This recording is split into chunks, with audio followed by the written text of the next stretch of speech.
Can I hear myself? Yes, I can hear myself. Are you ready, kids? It's time to continue with episode 6 of season 2 of The Boys. I'm actually pretty excited. This was a good one. Welcome to the newest episode of SDW. Super Dario World!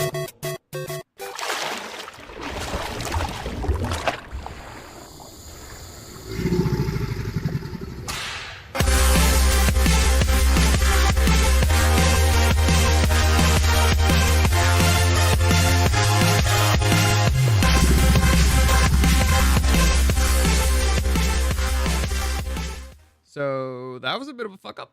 That was not planned. That was not intentional. That was a complete and total fuck up right there. Whoops. For those of you who didn't notice, I kind of pressed the wrong button there. I guess I'm more tired than I expected. But let's just pretend like that didn't happen, okay? Maybe I can edit it out. No, I can't. I'm doing this live. Oh, crap. Which reminds me, by the way, any comments, questions, or suggestions, you can find me at Dario the Show on Instagram and at Super Dario World. Also, I'm trying to stream every day on YouTube and on Twitch at Super Dario World. If not, you want to check this video out later because it helps people follow along, especially when doing with these reviews. You can find these videos on YouTube. The channel already mentioned it at Super Dario World. So let's get into it because it's kind of a long episode. Well, not kind of a long episode, but there's a lot here to break down. So let's begin. Again, this is episode 6 of the season 2 of The Boys, and let's begin with the new characters. So let me just let's make this a little bit bigger. So we have, what the hell is that? Let me just fix that. There we go. All right. So we have 2 new characters here, and one only half counts as a new character, but here you go. Officially, I'm introducing Lamplighter. Now, Lamplighter was a former member of the Seven. Actually, he's the member who, once he retired, Starlight took his place. So there you go. He makes his first official appearance on the show. At least when he's confirmed by name. He appeared on the previous episode. We just didn't know who he was. And the other character that we meet on this episode that's relevant is Cindy. So there you go. Cindy, you will get to know who Cindy is as the episode goes along. But that's the important things. Let's go into the summary here. And this episode begins 8 years ago. Whoops. I guess that doesn't make much sense. Oh, there you go. There you can see it. All right, so this episode begins 8 years ago, and we get a flashback of Frenchie's life before the show begins. And so we get to meet his quote-unquote family, and he's hanging out with Cherie, and this dude who, honestly, I'm not even going to introduce, but you can just know he's his best friend, and he's a junkie. And I'm guessing you can guess why I'm not even introducing him. But you get to see his life and how he's like, oh, yeah, these are my homies, these are my family. But he's still a criminal, and he's still, robbing banks and stuff, because that's what he likes doing for fun. So, also, for money. Then we go into present time, and basically, Starlight is like, yeah, kind of. This Stormfront kind of knows that I'm the mole, and so I kind of need to get out of there. So I want you guys to get this tracker chip that I have in me, out of me, so that I can get the fuck out of that building, because I want to run away. And so Frenchie's like, I'll get it out of you. And basically, he has to get some power tools because her skin is very strong, and he grabs the power tool and cuts it right out of her. And so technically, officially, Starlight is free. That leads us to the really awkward sex scene that happened between Homelander and Stormfront last time. Well, their relationship is blossoming, and they're both a pair of psychos, so they stop a criminal in the streets, and then they kill a criminal in the streets, and they start banging right behind him.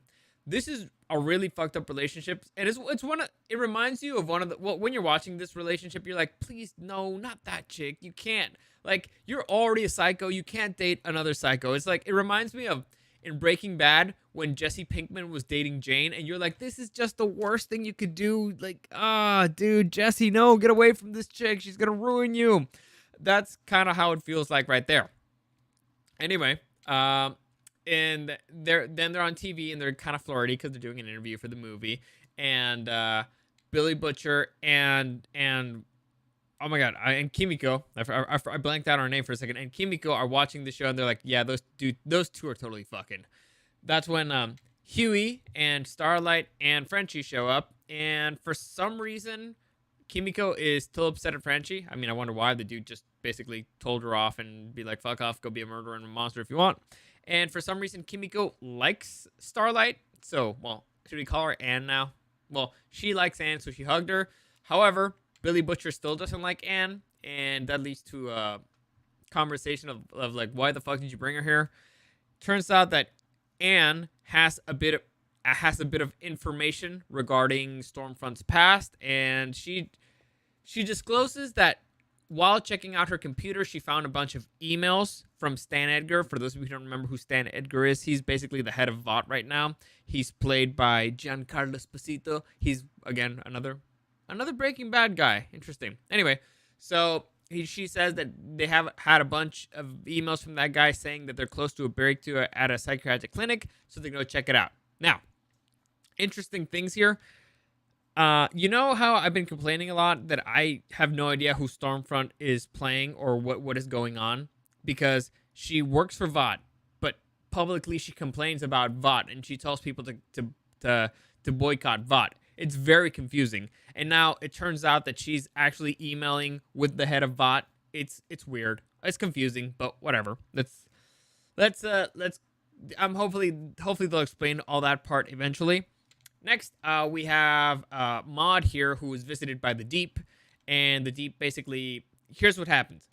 Do you guys remember in season 1, Queen Maud and Homelander had the opportunity to save a plane, but they couldn't for some reason. I don't remember exactly why, but they could not stop the plane from crashing, and so they decided to leave the plane and leave all the people in there to die. So Queen Maud, and the plane crashed in the ocean. So Queen Maud sent the Deep and asked him to try to find the black box from the wreckage. And so he and the Deep sent all his fish friends to try to find stuff, and they found a GoPro. They haven't found the black box yet, but they found a GoPro. So he delivers that to Maud. We'll see what happens there. Next, A-Train is hanging out with Ashley, and Ashley's giving her like a whole... There's a weird sound here. I don't know if you guys can hear it, but anyway. Ashley is giving him like options, for his future, that he's gonna have his own theme song, blah blah blah, and that's when A-Train bumps into the Deep, and the Deep basically is like, dude, I see what they're doing to you. This kind of sucks. I mean, if you want to hang out or whatever, I can help you out. You should come out and check out the Church of the Ascendant. They'll be able to help you out, and especially if you're in a bad spot. And that's when he offers him a Fresca. Like, here, have a Fresca, and that's kind of like a sign that A-Train might be on the hook for this one. Next, we see the crew, the boys, arrive at the clinic, and they're trying to figure out a way to sneak in. While they're trying to figure out a way to sneak in, or while they're prepping to sneak in, Frenchie, again, there's tension between him and Kimiko. He's still not happy with her over her being an assassin, or assassin for hire, I guess. There's kind of a difference. And this leads us to another flashback. And this flashback is, again, 8 years ago, and this is when Frenchie gets recruited by Colonel Grace. Now, Grace Mallory, the Colonel, whatever, however you want to call her. Basically, she figures out that Frenchie is kind of clever in his approach to dealing with supers, and that's how he commits his crimes. So she wants to recruit him for her crew to take down, the Seven. And the thing that she uses against him in order for him to accept being a part of the boys is she threatens to bring down his best friend and Cherie. So basically, he's like, hey, those two are going to jail forever, just like you, unless you decide to help me. If you help me, if you join my crew, those two walk. So Frenchie takes the deal. Next, we see Homelander hanging out with Storefront, and he's like, "Hey, I got a surprise for you in my trailer. Come join me." And Storefront is like, "I kind of gotta go right now. I'll be back in 20 minutes." So she has a very important meeting back at the Vought building.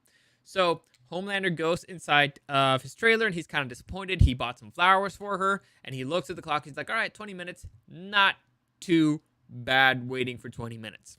So this leads us back to Billy Butcher. Billy Butcher is holding, the infiltration of the clinic, and he's holding a sniper rifle kind of to make sure that everything is okay. In the meantime, Annie, she burned a hole in the fence to help the other guys get in, and then she's walking back towards the bus. Towards the van where they used to arrive at the location. However, In her walk back, Billy Butcher is aiming the rifle right at her, and he considers shooting her. I say considers because he at the end of it all, he doesn't really shoot her at all. But it's a pretty interesting thing. It's a very interesting moment. There's a lot of subtle things in this episode that were pretty good, and this was one of them. Next, we see the crew that infiltrated the building, the clinic, and one of them pretends to be a patient, and they use that to get into the security room. And, well, I guess I jumped a little bit ahead because, oh yeah, I jumped a little bit ahead. So, sorry. In the meantime, Annie reaches the van, and her and Butcher start kind of getting into it. They start bickering a little bit more. Those two apparently don't like each other very much. And Anne starts calling Butcher a bigot. Is like, you don't like me because I'm super. You think I'm subhuman, blah, blah, blah. And Butcher's like, your words, not mine. And while they're having this pleasant conversation where Huey's like, you know what? How about if we just talk about anything else? Out of nowhere, they hear a sound, and so they check it out with the binoculars, and it turns out that Stormfront just arrived at the building. So they're like, fuck, we gotta get our guys out of there. So that in the meantime, that's what happens. The guys inside use the pretend to be a patient trick to get into the security room, and they start checking out the security cameras, and there they discover that this clinic for crazy people is actually kind of like a prison for soups. Or it's a clinic for soups. And they start checking out all of these cameras, and they see a whole bunch of really weird shit. So I won't really get into all the weird shit that they see, but let's just say really weird shit, and a lot of it. And so one of the things that they see is Cindy. But we'll get to Cindy in a little bit. So while they're checking out these cameras, they see that Stormfront and a random stranger dude walk into a room, and they talk with the guy. And so they are able to turn on the mics for that room. They hear the conversation, and after the dude basically tests out his powers or shows them off to Stormfront, she orders the other random dude in the room to burn that motherfucker alive. So, here's what's fun.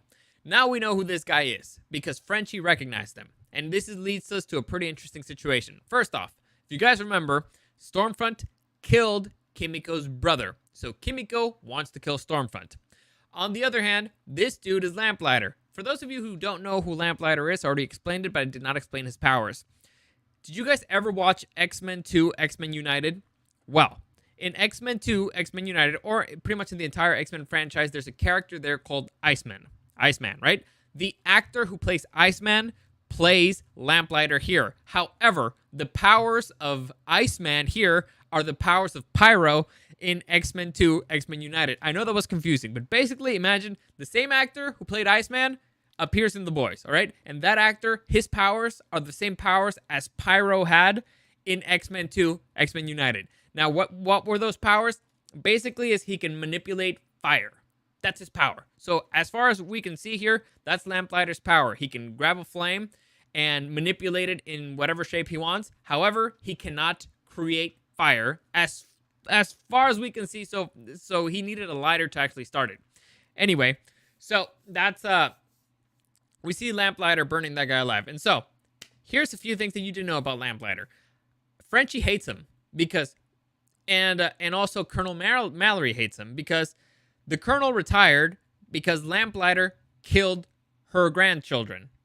Frenchie hates him because he killed Colonel Grace's grandchildren kind of pretty much right in front of him. So you got Kimiko who wants to kill Stormfront, and you got Frenchie who wants to kill Lamplighter, and they're all in the same building, which is a fun situation for Mother's Milk. Anyway, let's continue. Mother's Milk kind of manages to control the situation because he's like, dude, we're fucking outgunned here. We cannot take down Stormfront. We cannot take down Lamplighter. We are seriously outmatched. So calm the fuck down. Fortunately, Frenchie calms the fuck down. Kimiko too. I guess Kimiko's more afraid than she wants to kill her, or at least she is appearing to be a little bit more afraid. Anyway, so then, fortunately for them, Stormfront decides to leave, and this leads to them trying to sneak out the same way that they did. They're doing the old pretend to be a patient routine to sneak the fuck out of there. Unfortunately, the particular passageway that they chose, or the particular hallway that they chose, is the exact same one that Lamplighter was using at that moment. And as they're passing by, Lamplighter recognizes Frenchie. And so they both immediately attack each other. Fortunately, Frenchie is able to divert Lamplighter's attack, and so he hits a door, and Frenchie pulls out a gun and aims it at Lamplighter. So this is kind of like a stalemate, because Lamplighter has him with his fire, he's aiming right at him, and Frenchie's got him with a gun. Now, if you're asking me, I think they do with the gun has a little bit of the advantage, but whatever. The point is, it's kind of a stalemate. And that's when Lamplighter notices that the door that he broke is the door to Cindy. Now, again, Cindy was a patient there, and she got out of the room, but for some reason, Lamplighter is terrified of Cindy, right? In fact, he tries to remind Cindy, like, hey, we're cool, we're nice, I give you stuff, I give you extra treats, like, don't be mad at me, Cindy, remember, we're homies.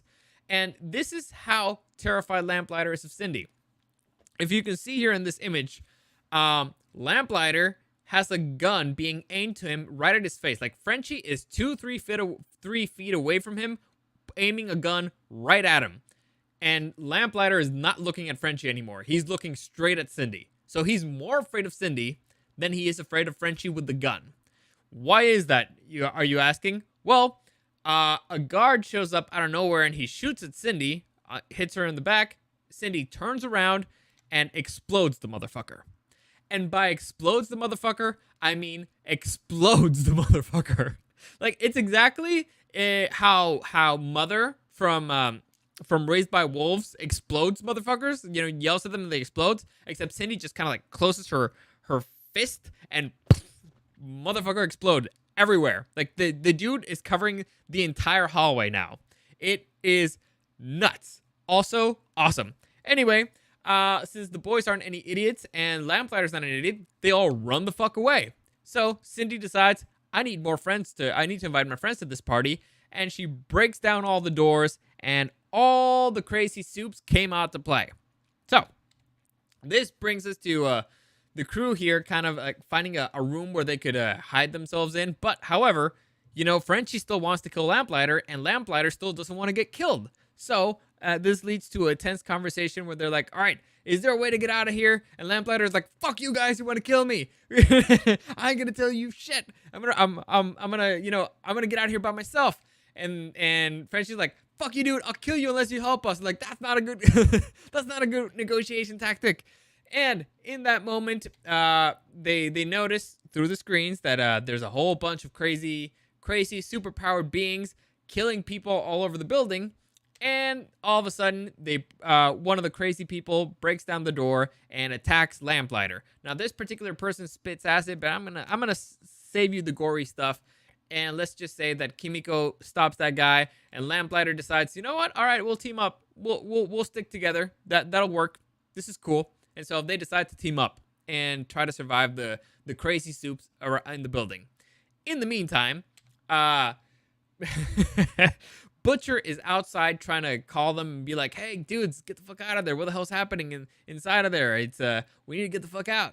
And that's when he turns around and notices there's a crazy soup looking at him right across from a field.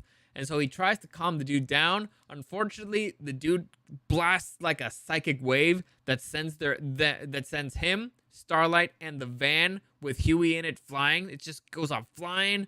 And so naturally, Butcher shoots the motherfucker right in the heart. So kills that guy. And then he goes and tries to get Huey out of the van, which rolled over. And he's like, Huey, are you okay? Unfortunately, Huey's not okay. He's got a big piece of metal sticking out of his stomach. And so Butcher tells Starlight, like, hey, heal him. And, well, not heal him, but basically like cauterize the wound. And here's where we learned that apparently Starlight needs electricity around in order for her to use her power, which is new. I hadn't heard that before. And if I did hear it, I guess I wasn't paying attention, but whatever. So they need to get the fuck out of there quick to try to help Huey and so he doesn't die. So let's continue. So they try to get out of here and they're hoofing it. Next, Homelander is still chilling in his trailer and he notices it's been more than 20 minutes. And so we see him there pacing around the flowers. And the very next thing we see is that his trailer was set on fire. And he's kind of overlooking the whole film set. And you can see the ambulances there that show up, the firemen, all that stuff. Turns out, Homelander not a patient guy. And so that's when Stormfront shows up and is like, hey, what the fuck happened here? And she starts talking with Homelander's like, "Are you mad at me or something?" And Homelander's, "No, no. Why would I be mad?"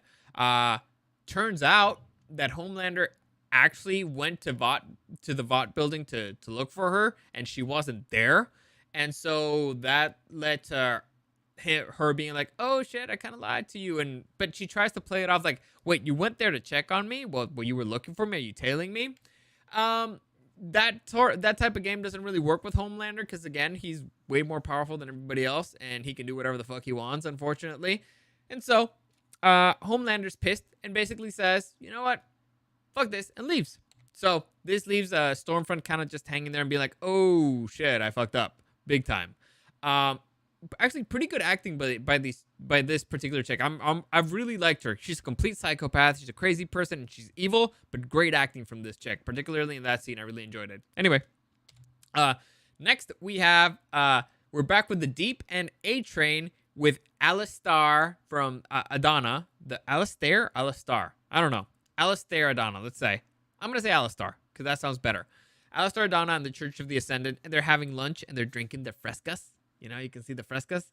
And basically, the Deep starts telling off A-Train, or he starts telling A-Train his true feelings about him. And he feels like he was sabotaging him his whole career and blah, blah. And A-Train is like, "I don't have to be here for this shit. Fuck you guys." And Alistar is like, "Hold on a minute. You need us more than we need you. Basically, we know that you're 7 figures in debt. We know that Vought's about to kick you to the curb. We know that you have a heart problem. We know that you're suffering withdrawal because you're addicted to Compound V. And A-Train is like, "How the fuck did you know all that shit?" And he's like, the Church of the Ascendant knows things, and we keep secrets to our members. So sit down." And so A-Train sits down and continues drinking his fresca. Anyway, also he offered a bit of information because apparently A-Train was about to get shafted by Vought, or at least according to Alistar. And it kind of makes sense. You see, A-Train felt that he was going to be okay after, Vought let go of him because he was signing a whole bunch of deals with Nike and Under Armour for A-Train and blah, blah. But it turns out that, according to Alistair, Vought was planning on having another superhero. I forget his name. He's the loser who's also a speedster, but whatever.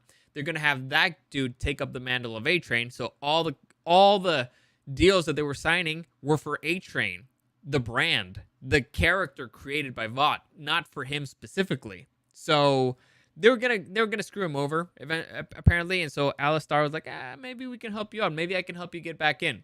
And so he sat down and he drank his fresca.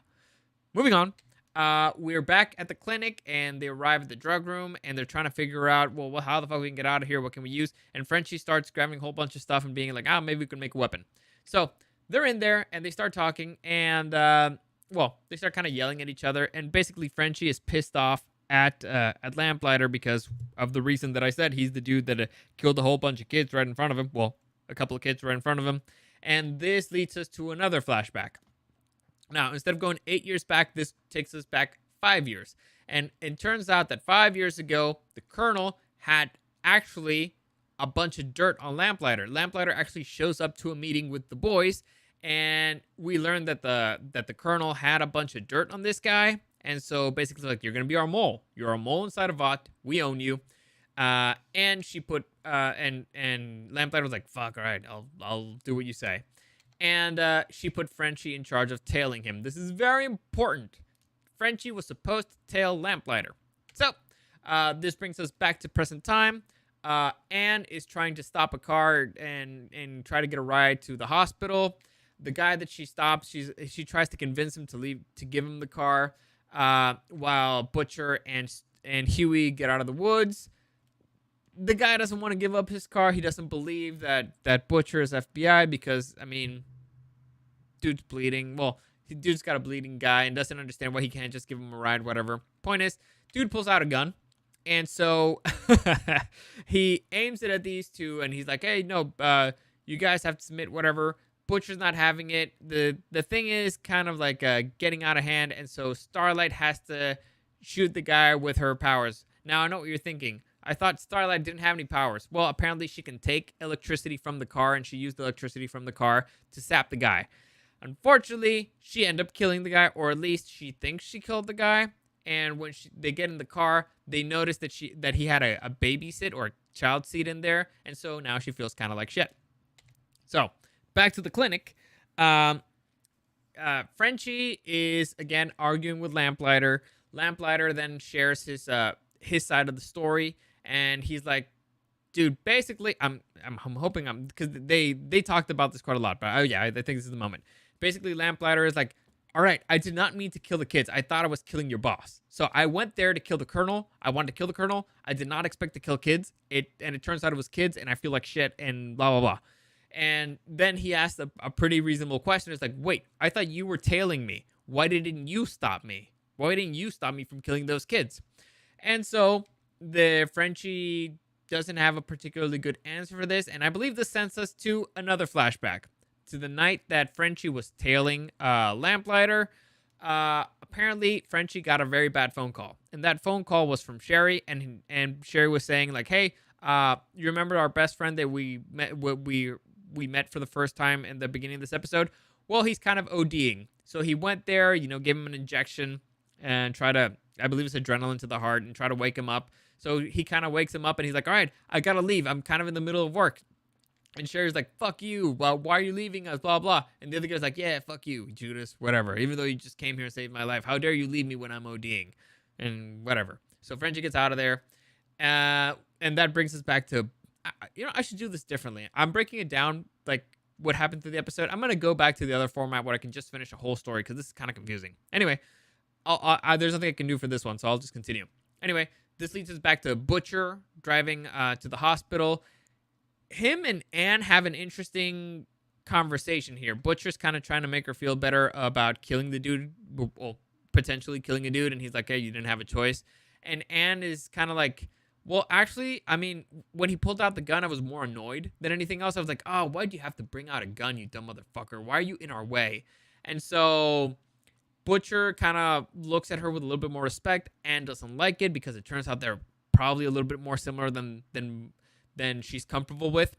And that leads us back to the clinic, and Lamplighter decides to tell Mother's Milk what the plan is here, or at least what he thinks the plan is. It turns out that the clinic, they are trying to stabilize Compound V. What does that mean? So Compound V is the chemical or the formula that creates superhumans, right? Unfortunately, it has to be injected on babies because it doesn't work on adults.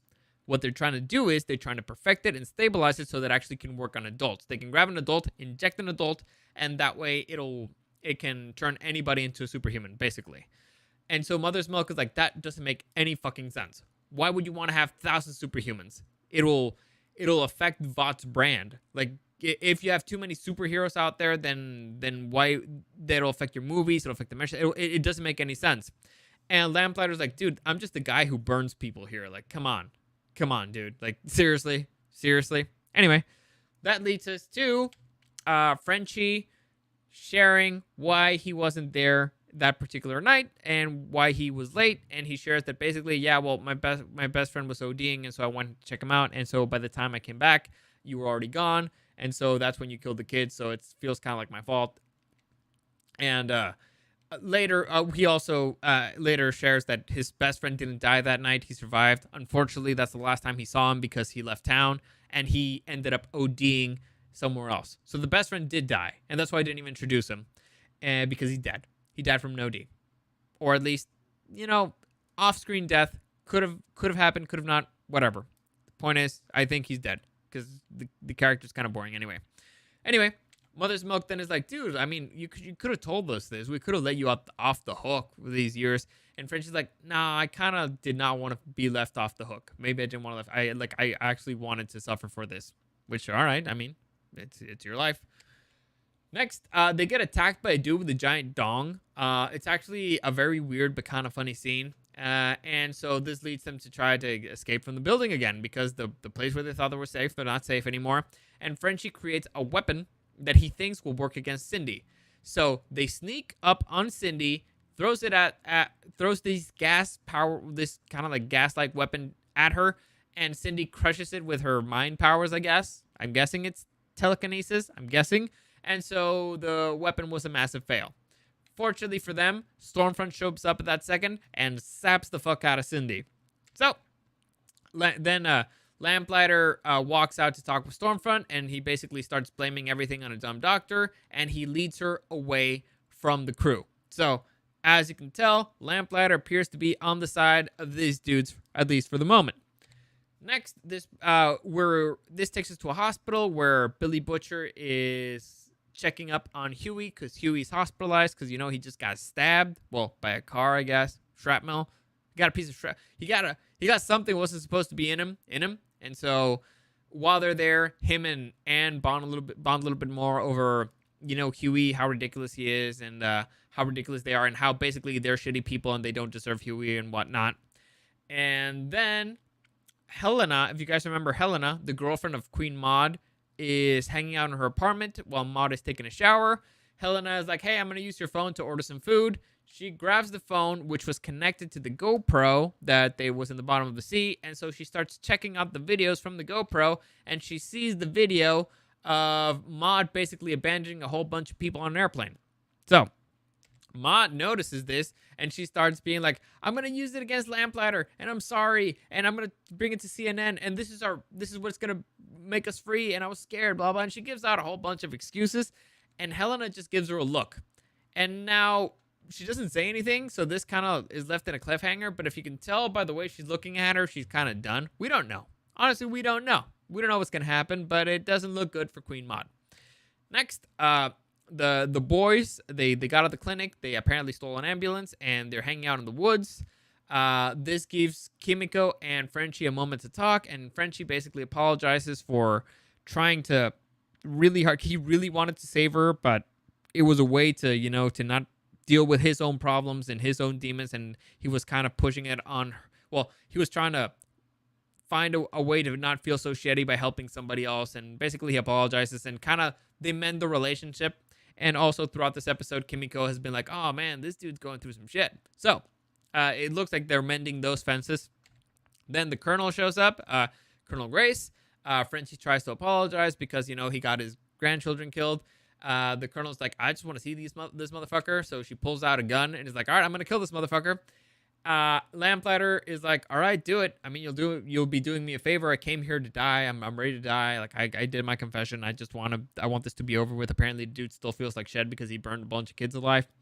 And so she's ready to do it. She's like, all right, fuck this guy. This is like this. There's nothing else I can do but kill him.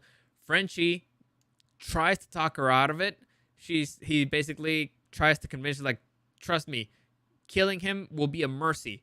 Like, he won't feel worse than that. There's nothing you can make him that will make him feel worse than how he feels right now, than what the torture he's giving to himself, blah, blah, just let him live. And so Colonel Grace accepts, and she's like, all right, what plan do you have for this guy then? So that they leave us another cliffhanger there. And this brings us back to Homelander and Stormfront. So apparently Homelander goes to her room again, and they're talking because he's curious. Homelander wants to know why she's so strong, because it doesn't make sense to him. He's supposed to be the most powerful super being out there, and he doesn't understand why she can take as much as she can. Like, it's weird to him, and he didn't actually question it too much. He kind of just enjoyed it. And so that's when Stormfront starts confessing some stuff. And so she shows him a picture, and it looks like it's her and her grandmother. It turns out that it's her granddaughter or daughter. Point is, somebody that's supposed to be way younger than her, that's way older than her, turns out that it's her descendant. Then she shows her a picture of, she shares that she grew up, she was born in the 20s, I believe, in Berlin. And she shows her a picture of her hanging out with Hitler, basically, and Goebbels. And apparently she was married to one Frederick Vought. Now, if you guys don't remember, the company that they work for, that created the super serum, that created the super beings, is called Vought. This is the dude that created the formula. And apparently his very first test subject was his wife, who was Stormfront. So there you go. And now things are starting to come full circle. Apparently this chick was a Nazi, and that's why she hates minorities. And apparently she has superpowers because a Nazi scientist created the superhuman formula. Anyway, so Then Stormfront basically starts telling her her plan. It's like, dude, you don't understand. This is all like a culture of front, and we need you. You're our hero. You're the most important one. You're the most powerful one. They're taking everything, every single one of these minorities. They're taking from us. They're destroying our culture. This is a culture war. Blah blah blah. And then and Homelander's like, what the fuck is happening? I just banged a Nazi. He doesn't say that. But if you look at his face right now, he's thinking like, oh, fuck, I banged a Nazi. Then she starts kind of appealing to his heart. She starts saying like, I've lost every single person I've ever met in my entire life. They're all dead, every single person that I care about. But you can't be killed. I can't be killed. We can be together forever. It'd be great. We could have each other, blah, blah, blah. And this, unfortunately, works with Homelander, and he kisses her, and that's not good for the world. And it reminds me of one of those moments, like, have you ever, like, dated a goth chick or something, and you're like, yeah, I'm like, you're into some weird shit, and I'll pretend to be into it too. Just, because I like getting laid. But I'm pretty sure that's exactly what's happening. Because the dude that has the American flag as a cape cannot be on the side of the Nazis, or at least I hope he's not. But to me, it just feels like one of the guys that's like, you know what? He's just thinking with his dick. Anyway, on the final scene of this episode, we see Cindy hitchhiking on the road and getting a ride. So apparently, she survived the attack, and she's out there in the world. So that's it for the episode. That's it for the whole summary. Now let's move on to The Good, the Bad, and the Boys. That was diabolical! So, The Good, the Bad, and the Boys. This is a segment where I break down, in the good, I break down all the things I like from the episode. In the bad, I break down the things that I didn't like from the episode. And in the boys, I share a fun fact from whatever the fuck I feel like sharing. So, let's begin with the good. And let me make this a little bit bigger. There you go. So, the good, Stormfront and Homelander's relationship is great. It's fantastic. It's hysterical. It's extremely fucked up. And I love that I keep finding bizarre comparisons and fucked up relationships that I can compare them to, because it's just very enjoyable. Jesse Pinkman and Jane is the perfect example of it. And then the goth thing. I don't know. I liked it, especially because it took a turn right in the middle. Like, at first, it's like, oh, man, she's playing Homelander. I expected Homelander to just, like stump her skull in because she's taking the credit for a kill, and he doesn't like that. And then she seduces him, and he's like, oh, man, she's going to be playing him for a chump. So she's going to be using Homelander as a weapon, and that's stupid because I wanted them to fight. And then in the middle of it, Homelander's like, I'm no fucking chump. You're lying to me, bitch. I'm going to fucking kill you. And then it turns out that in the end, she manages to appeal to him because I honestly have no idea how she convinced him. Like, honestly, there's no other explanation other than dude's thinking with his dick. So I enjoyed that. It was funny. I want to see where this relationship is going, mainly because I know it's not going to go anywhere good for either for them or for the world or for everybody. Next, I like seeing a little bit more Frenchie's backstory. That was very enjoyable, especially because he's pretty much the most mysterious character of the boys. We don't know much about him. Now we know a little bit more. Now a lot of things make more sense. Now the drug things make more sense. All the performances in this episode were great. Like him, Lamplighter, the Colonel, they were all great. And I like that we're closing we're closing circles of trauma here.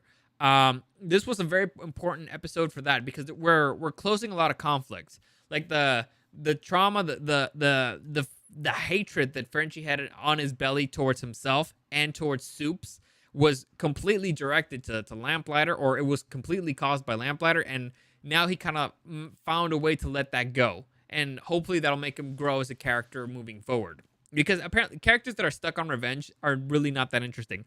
And in Frenchie's case, that he coped with his feelings with drugs and stuff like that. Lamplighter is honestly a pretty good addition to the show. The dude, Iceman, is a pretty good actor. And so I'm enjoying the whole performance. Like the whole torn thing. Like, yeah, I'm a bad guy. And now, like, anything that I do won't be as bad as the bad thing that I did there. I'm no longer a hero. Just fucking kill me. I don't even want to live anymore. Colonel Grace's performance, like this situation is phenomenal You've got the guy who killed your grandchildren dead to rights. But at the same time, it's like you're out of the game. So do you really want to go back? Do you really want to be a murderer? You're a person who upholds the law. But here's the one: if there's one person in the world who you should never forgive, is that motherfucker right there. And so I love the tension there. And if you can see, Kimiko, she's not even going to try to stop him. Nobody's going to physically stop her from shooting him. They're just kind of hoping that she won't do it out of her own volition. So it was a great situation overall. If we're talking about mending fences, let's continue with Kimiko and Frenchie. The whole drama, I don't understand it. Why? Well, I understand why they do it. You know, when things usually in the first season, it's like the team gets together, and then the second season you have to break them apart because otherwise they'll be too efficient, or there has to be inner conflict or whatever. I don't understand why they do it. I mean, I understand why they do it because they have to make it longer. I guess now we're in the point of the season where things turn around, where they have to team up back together and they have to mend the fences and they have to grow together in order to overcome the real obstacle, the real danger here. All right, I understand it. Okay, it was handled in a way that was good because it turns out that the issue with Frenchie, it wasn't really about Kimiko, it was about himself. Now we understand why. Like I said, this episode did a lot to close a lot of those particular traumas and circles, and it was good to see them mend the fences. Another fence that I liked mending was between Billy Butcher and Anne, because there was really no reason for them to hate each other. I understand why Bill Butcher hates Soups. I understand it perfectly, and I understand why Anne hates Bill Butcher. But between those two, like there should have been reasons for them to grow, and the reason they had to grow was Huey. But like I said, there was a lot of subtle things in this episode that I enjoyed. The perfect example I already did was Bill Butcher actually considering shooting Anne, getting her out of the way. And so I enjoyed that. Like I said, it's good to see them mend fences. Unfortunately, that leads us to the bad. And the reason why they're mending the fence is the bad, because it's all about fucking Huey. And Huey is still the worst character in this fucking show. Like, them saying, yeah, he's too good for us. Are you fucking kidding me? Are you fucking kidding me? Huey's a psycho too. Huey's the dude who tried to kill himself, all right? Huey's not an innocent here, all right? So, them saying like, oh yeah, Huey's too good for us, no. Also, most boring character in the show, by a lot. Actually, the chemistry between Butcher and Anne was way better without Huey there, because the other times like Huey just trying to get in the middle, like no. But I think there's something there, and I think they're gonna explore it a little bit more, because these two actors and characters have a lot of chemistry. They have a little bit of things in common. Anne kind of has a dark side that she kind of wants to explore. Bill Butcher is just a psychopath. So I think that they're gonna explore that a little bit more, and it's probably gonna cause drama with Huey. But fuck Huey, man. Seriously, he annoys me. Anyway, so yeah, Huey, annoying. Honestly, if he just stays in a hospital bed for the rest of the season, it would be great, because he annoys me. And finally, the last thing that I didn't like, the flashback with Frenchie, the whole overdose thing with the friend annoyed me. Like, seriously, like, that's the reason why you were mad at him? You OD'd, and you're mad at him. Like, you OD'd in his house. I think it was in his house. I don't know. And you're mad that he left? Like, seriously? Go to a fucking hospital. You're the one who's ODing, and then you leave and OD again? I don't know. To me, that would seem... I guess it happens, but to me, it seemed a little bit silly. Like, if you know what? Free advice. If you ever had a friend who's ODing, take him to the fucking hospital immediately. You don't care about what he says or or doesn't matter what he says, doesn't matter what he thinks, doesn't matter nothing. Dude's an idiot who's ODing. Take him to the fucking hospital. I already broke this down. I believe it was in, what was it, in The Good, the Bad, and the Wolves, how poison works, and ODing is basically poisoning yourself. So, take him to the hospital immediately. Then, finally, let's move on to the boys, because this actually has kind of to do with poison. And I mentioned this several times. One of my favorite storylines here is the storyline of the Deep, and there's a reference to the Deep story that I haven't really talked about. So, in the whole thing with the Church of the Ascended, they keep offering characters fresca. So, like, here, have a fresca, and this is a reference to something that actually happened in the real world. So in back in the, what was it, the 70s, if I'm not mistaken. Let me just double check here. Oh yeah, on 1978, there was a cult that basically committed mass suicide. And what they did is they threw a whole bunch of cyanide on Kool-Aid. Well, technically it wasn't Kool-Aid, and Kool-Aid is really upset about this. But they put it on Flavor Aid, but everybody thought it was Kool-Aid. And so they put a whole bunch of cyanide on Flavor Aid, and they killed themselves. And I'm talking about like over 900 people, like 300 kids included.